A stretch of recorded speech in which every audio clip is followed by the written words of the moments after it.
রাজা রসিক রাজা। কি আজকে এত বেলা হতে চললো কিন্তু সবাই এখনো পর্যন্ত এলো না। এই সব হলো কুড়েমির লক্ষণ মহারাজ। আপনি একদিন যারা যারা দেরি করছে তাদের চাপকে দেবেন, তাহলেই সব সিধে হয়ে যাবে। আর বলবেন না মহারাজ, আজকে গিন্নি কাঁচা লঙ্কা দিয়ে কুচো চিংড়ির ঝালটা যা বানিয়েছিল না, খেতে খেতে দেরি হয়ে গেল। গোলগাপ্পি দেওয়ার আর জায়গা পাও না না? বিশ্বাস করুন, সত্যি খুব ভালো রান্না করেছিল গিন্নি, তাই আবার আরেক হাঁড়ি ভাত চড়াতে বললাম। আর সেটা খেয়ে আসতেই তো দেরি হয়ে গেল। আরো এক হাঁড়ি? মহারাজ কিছু মনে করবেন না, এই পাঠশালা বন্ধ করে সব গুছিয়ে তাপে এলাম। সুপ্রভাত মহারাজ। সুপ্রভাত মহারাজ। প্রভাত আজকে আর শুনেই, তোমরা সবাই এত কুঁড়ে হয়ে গেছো যে কি বলবো। মহারাজ, এই কুড়েমির আসল কারণ হচ্ছে চর্বি। কথায় আছে, যত বেশি চর্বি তত তাড়াতাড়ি মরবি। আপনি কি বলতে চাইছেন মন্ত্রী মশাই, যে আমি তাড়াতাড়ি মরে যাব আর আপনি মজা দেখবেন? ঠাকুর ঘরে কে, আমি তো কলা খাইনি ব্যাপার হয়ে গেল। গোপালের একদম মোক্ষম জায়গায় আঘাত লেগেছে, যাকে বলে ওই আঁতে ঘা। তুমি বেশি কথা বলো না বৈদ্য, ছুঁচ করে চালুনির বিচার। হ্যাঁ, বৈদ্য তো দেরি করেই এসেছে। আমার মনে হয় প্রত্যেককে এমন ভাবে প্রশিক্ষণ দেওয়া দরকার যাতে তারা একটু চনমনে হয়ে ওঠে। হ্যাঁ মহারাজ, তাহলে আগামীকাল থেকেই শুরু হোক ব্যায়াম আর অস্ত্র শিক্ষা। হ্যাঁ, কুঁড়ে থাকলে রাজ্যের কোনো বিপদ আপদেই সভাসদেরা কাজে আসবে না। ঠিক বলেছেন মহারাজ। তাহলে আর দেরি কেন, চলো সবাই এখনই আমরা মাঠে যাই। এই তো মহারাজ ভরপেট খেয়ে এলাম, এখনই মাঠে? ওসব অজুহাত দিয়ে লাভ নেই, চলো চলো চলো।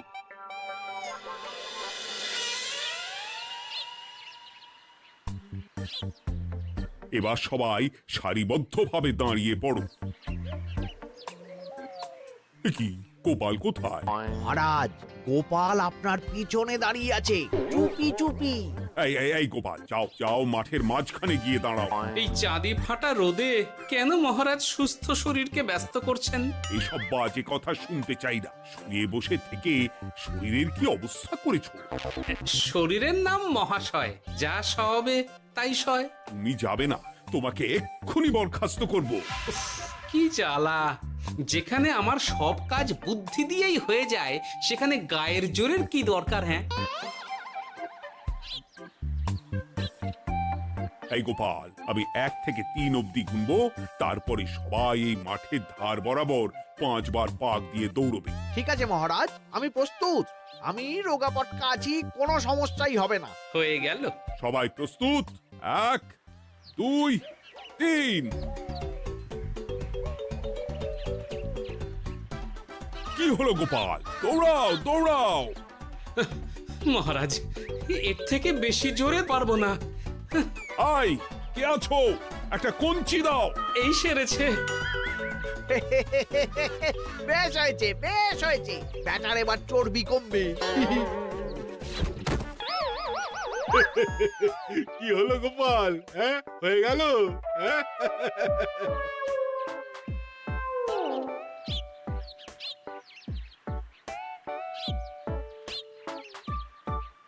এই গুলটে, উঠি, আমাদের দাদু উল্টে গেছে। হ্যাঁ তাই তো দেখছি। চল চল গিয়ে দেখি। উফ, চেহারার কি অবস্থা বানিয়েছো গোপাল, হ্যাঁ? এতটুকু দৌড়তে গেলেই চিটপটাং। তাড়িয়ে দিন মহারাজ, এরকম বেঢপ চেহারা সভাসদকে আমাদের দরকার নেই। না না, তা বললে হবে নাকি গোপাল, তুমি এক্ষুনি বাড়ি চলে যাও, কালকে আবার মাঠেই দেখা হবে। এই দাদু, বাড়ি চলো। ওরে বাবারে!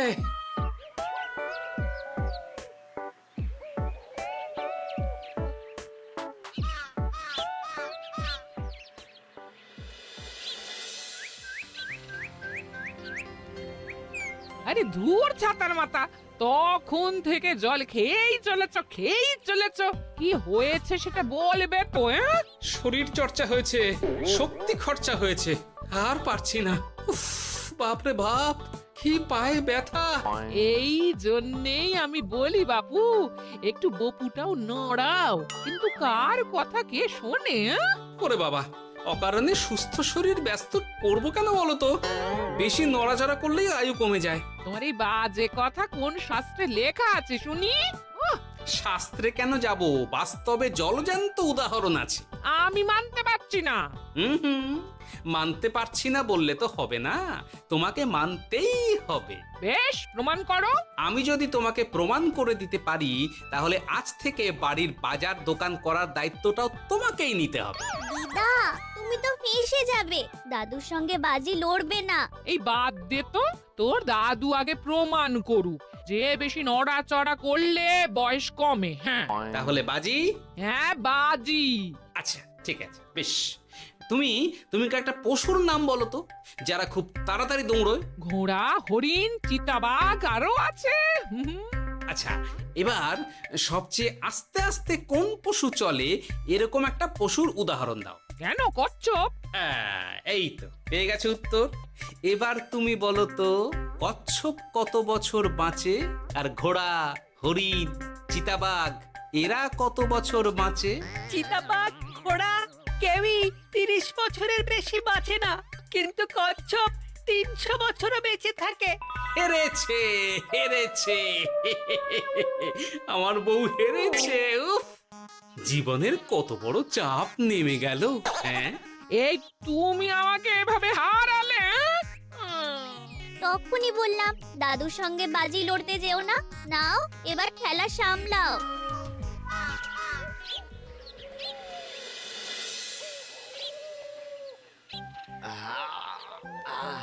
আরো ভালো করে মালিশ কর।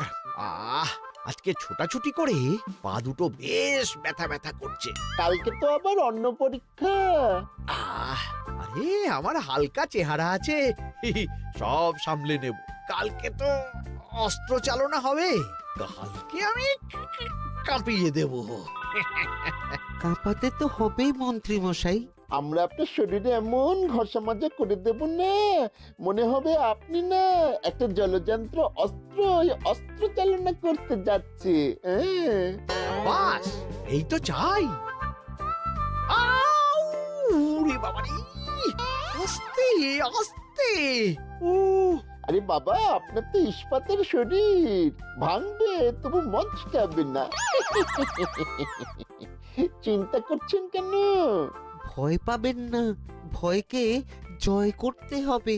আরে আরে আরে, তোরা আমার কথাটার সাথে করছিসটা কি? মানুষটা মরে যাবে তো। চিন্তা করো না গিন্নি। বাবা, ওরা বলেছে আমার ইস্পাতের শরীর, ভাঙবে তবু মচকাবে না। একবার একবার এই বুড়ো বয়সে হাত পা ভাঙলে কি সামলাবে শুনি?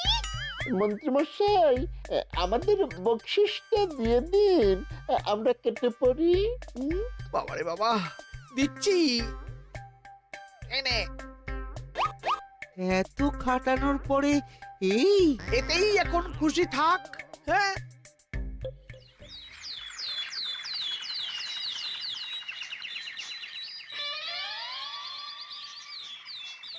এবার তোমাদের সকলকে অস্ত্র শিক্ষা দেওয়া হবে। উফ, রোজ রোজ কি জ্বালাতনে পড়েছি, বাপরে বাপ। বাবা মা কাউকে ডাকার দরকার নেই, ভালো না লাগলে রাজসভা চাকরি ছেড়ে চলে যাও। মহারাজ, এটা তো উচিত নয়। যে যেটাই পারদর্শী তাকে সেটাই করতে দিন না। একটা বাঁদরকে যদি আপনি বলেন শিকার করে মাংস খেয়ে দেখা, সে কি পারবে মহারাজ? মহারাজ, গোপাল একটু বেশি কথা বলছে, ওকে আপনি বের করে দিন। আমি তোমার কথায় গলবো না গোপাল, তোমাদের সবাইকে এখন অস্ত্র শিক্ষা শিখতেই হবে। কর্তার ইচ্ছায় কর্ম, এখন তো আমার আর কিছুই বলার নেই। তাহলে আর দেরি কেন, তোমরা সবাই একটা করে ঢাল আর একটা করে তলোয়ার তুলে নাও। সেনাপতি, বলুন মহারাজ। তুমি সকলকে অস্ত্র শিক্ষা দেবে, তলোয়ার চালানো শেখাবে। এক এক করে প্রত্যেকে তোমার কাছে যাবে আর এক এক করে তুমি সবাইকে তলোয়ার চালানো শেখাবে। আচ্ছা মহারাজ, তাহলে ওই সবার প্রথমে চলে আসুন মন্ত্রী মশাই। হ্যাঁ, আমি প্রস্তুত। আমার শরীর ইস্পাতের মতো, ভাঙবো তবু মচকাবো না।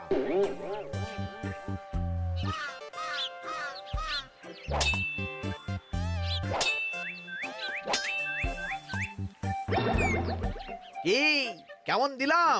অত সহজ নয় সেনাপতি।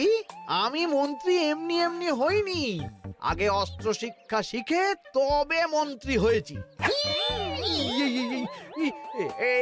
এটা কি হলো? হ্যাঁ, আপনি অস্ত্র শিক্ষায় পারদর্শী, কিন্তু আরো বিচক্ষণ হতে হবে। কারণ আজকে এই পাগড়ির জায়গায় আমি যদি তলোয়ার আপনার গলার দিকে চালাতাম, তাহলে কিন্তু আপনার এই ভবলীলা এখানেই সাঙ্গ হয়ে যেত। ঠিক আছে, ঠিক আছে, মনে রাখবো। এবার বাকিদের তো ডাকো।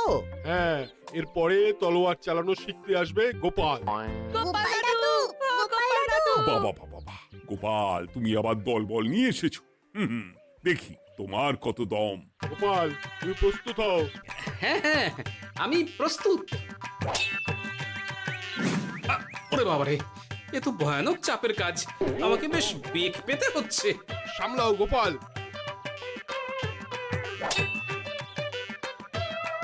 না, আমাকে অন্য রাস্তা দেখতে হবে। সেনাপতি মহারাজের দিব্যি, তুমি আমার দিকে তলোয়ার ঢাল বাড়াবে না। এই এই, এটা কি হলো? সত্যি তো, এটা কি হলো? গেল গেল গেল গেল গেল গেল গেল, দুটিটা খুলে গেল গো। দেব নাকি এবার কুচ করে কেটে? জিতে গেছি, জিতে গেছি। এটা কি হলো? শত্রুপক্ষ কখনো কারো দিব্যি শুনবে না। আর সেনাপতি, তুমি কি ওখানে দাঁড়িয়ে দাঁড়িয়ে মজা দেখছো? আমি কি করব মহারাজ, গোপাল যে আপনার দিব্যি দিয়ে দিল। গোপাল বেটা খুব চালাক। তাহলে এখন উপায়? ওসব গোপাল তোমাকে বোকা বানাবার জন্য করেছে। তুমি ধুতি ঠিক করে আবার লড়াই চালিয়ে যাও। যথাজ্ঞা মহারাজ।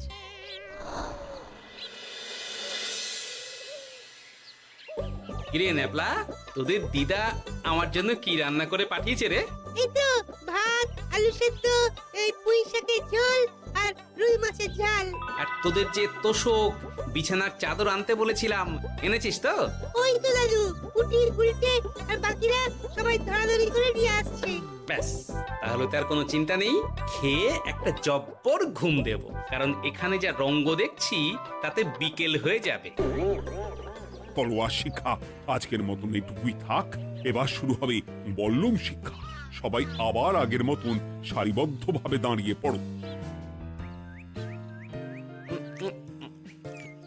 আহ, তোদের দিদা ওই সবটা কিন্তু বেশ জব্বর বানিয়েছে। তোদের দিদার হাতের রান্নার কোনো তুলনাই নেই। আহা, কি স্বাদ! এ কি, গোপাল আবার কোথায় গেল? এই তো মহারাজ, আমি এখানে ওই পুঁয়ের ঝোল আর রুইয়ের ছাল দিয়ে ভাত খাচ্ছি। এসব কি মাঠের মধ্যে খাওয়া? আরে শরীরটাকে তো রাখতে হবে। তাড়াতাড়ি খেয়ে এইদিকে এসো।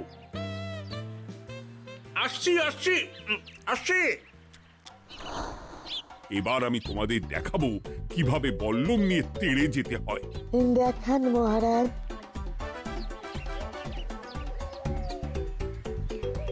এ তো খুবই সোজা মহারাজ। ঠিক আছে, তাহলে বল্লম নিয়ে তেড়ে যাও দেখি। দিন, আপনার হাতের বল্লমটাই দিন।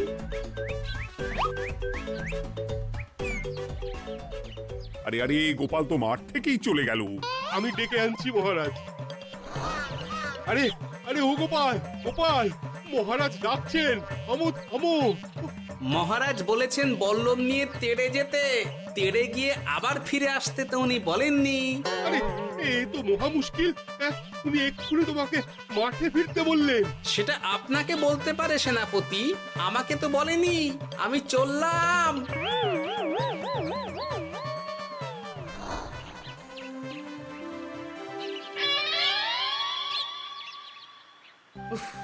বাবারে বাবা, কি ঝক্কি!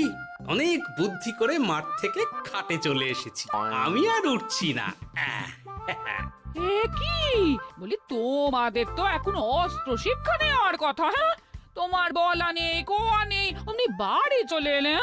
আরে বাবা, ওইসব অস্ত্র শিক্ষা মানেই সুস্থ শরীরকে ব্যস্ত করা, অসহ্য খাটনি, অযথা কষ্ট।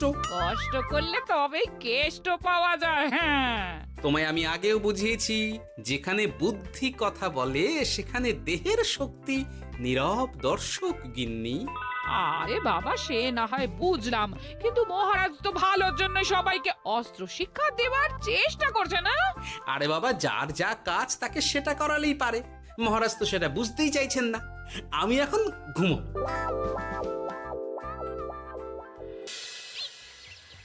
দরজা খোলো গোপাল, দরজা খোলো। গোপাল, গোপাল দরজা খোলো বলছি। ব্যাস হয়ে গেল। একটু শান্তিতে ঘুমাবো তার জো নেই। দরজা খোলো গোপাল। বলুন মহারাজ। তুমি কি পেয়েছোটা কি গোপাল? রাজসভায় দেরি করে আসবে, তারপর অস্ত্র শিক্ষার সময় ফাঁকিবাজি দেবে, এভাবে তো আর তোমাকে মনে হচ্ছে রাজসভায় রাখা যাবে না। মহারাজ, গোপাল তো মুখের কথার লোক নয়, ওকে তাড়িয়ে দিই। কেন মহারাজ? আমি কি এমন মহাপাপ করেছি যে আমাকে তাড়িয়ে দেবেন? এই যে আমার কথা শুনছো না, এটাই তোমার অপরাধ। অপরাধ নেবেন না মহারাজ।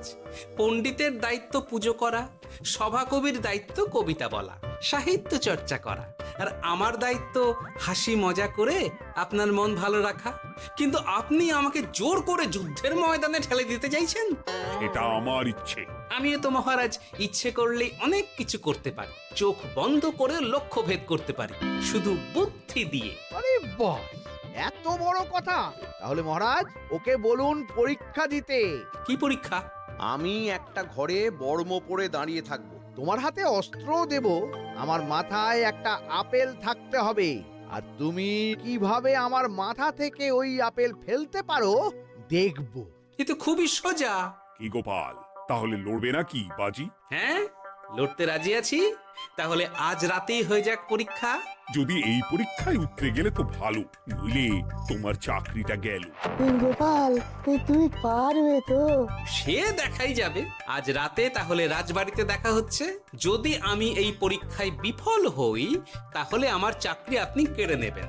আর যদি সফল হই, তাহলে মন্ত্রী মশাইকে শাস্তি দেবেন। আমি নিজে সারা কৃষ্ণনগরে নাক্ষত দেব। বেশ, দেখা যাক।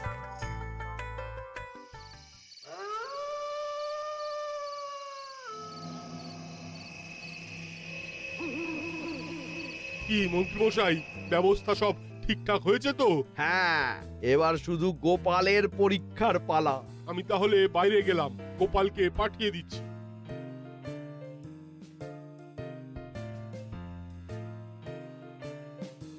এবার যাও গোপাল, ঘরের ভিতরে যাও, দেখি তুমি কি করে মন্ত্রীর মাথা থেকে আপেল ফেলতে পারো।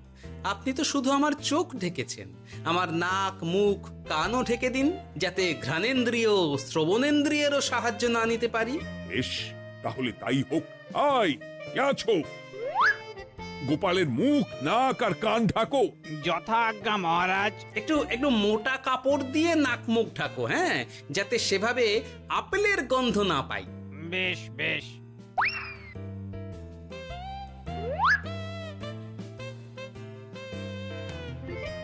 যাও গোপাল। গোপাল, এবার তোমার চাকরি গেল। এবার তুমি কি করবে? কি করবে? দৌড় ঝাঁপে ফাঁকিবাজি? হ্যাঁ?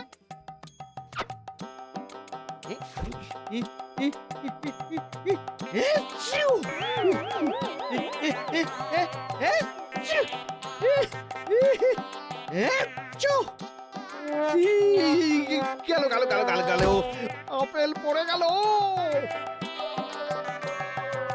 আপেল পড়ে গেল? মহারাজ, এর মধ্যেই গোপাল আপেল ফেলে দিয়েছে। ঘরের ভেতরে চলো।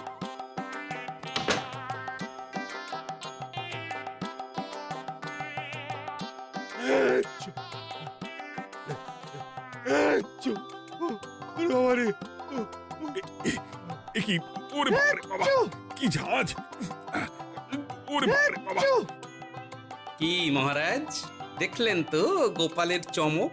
অস্ত্র ছাড়াই আপেল ফেলে দিলাম। কি, এটা তো তুমি নীতি বিরুদ্ধ কাজ করেছো। সারা ঘরে নস্যি ছড়িয়ে দিয়েছো। মহারাজ, হাঁটতে গিয়ে আপেল পড়ে গেছে। এবার সারা কৃষ্ণনগরে নাক্ষত দিতে হবে। সত্যি সত্যি গোপাল, বুদ্ধি তো তোমার জুড়ি মেলা ভার। আমার নাম গোপাল ভাঁড়, একটা কথা মনে রাখবেন, কেউটে সাপের লেজে পা দেবেন না, আর গোপালের কাজে বাধা দেবেন না। যে কাজ বুদ্ধি দিয়ে করা যায় তার কাছে শক্তি ছোট্ট শিশু মাত্র। সত্যি গোপাল, আজ তুমি সেটাই প্রমাণ করে দিলে। আর আজ থেকে তোমাকে তোমার ইচ্ছার বিরুদ্ধে খাটাবো না। তুমি খাও দাও, ভুড়ি বানাও। যার যা কাজ সে তাই করবে। যেমন এখন মন্ত্রী মশাই নাক্ষত দেবেন, হ্যাঁ? ভুল করে বাজি ধরে ফেলেছি, এখন নিজেই চাপে পড়ে গেলাম। তাহলে আর দেরি কেন? নাক্ষত এখন থেকেই শুরু হোক। কৃষ্ণনগরের রাস্তা শেষ হতে হতে সকাল হয়ে যাবে।